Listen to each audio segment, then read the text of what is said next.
Yet again, we have to cover another recent fight between youngsters that has gone wrong in South Africa.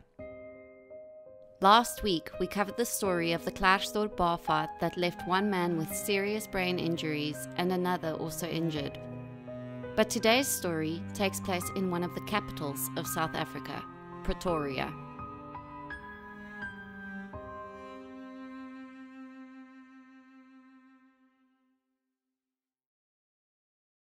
Please note that all the facts and details of this case is still unclear, but this is reportedly what took place.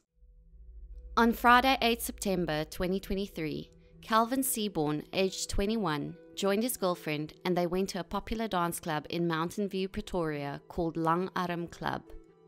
Once they were done partying, they left the club and walked towards Celvin's car. But then they witnessed a fight break out across the road at a petrol station. According to Celvin's family friend, Celvin went over to the fight when he realized he knew someone who was involved.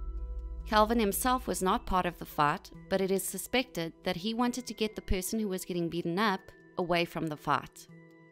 Reportedly, Celvin called out to the young man and told him to get in his car. After that, the perpetrator, named Gerard van der Merwe, stormed towards Celvin and punched him once from behind. It is suspected that he died instantly from the blow. His girlfriend ran to him and said he stared back at her, but there was no life left in him. His eyes were glassy and blood and white foam ran from his mouth and nose. Paramedics arrived at the scene and soon after declared Celvin dead. One punch shattered Celvin's mother's world. The next day, Celvin's mother was informed by Sunnyside police that the person responsible had turned himself in that morning and has been arrested. The perpetrator, Gerard van der Merwe, reportedly briefly appeared in court on Monday, 11 September 2023, and the case was postponed to Wednesday, the 13th of September. Celvin's mother wrote the following post for her son on Facebook.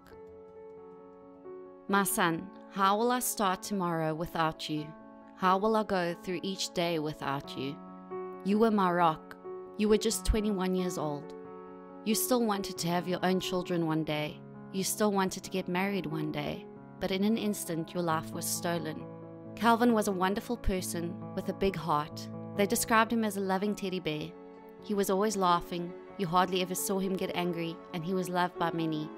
He was friendly and always had time to crack a joke. We would like to extend our condolences to the Seaborne family in this very difficult time. May you rest in peace, Celvin Seaborne."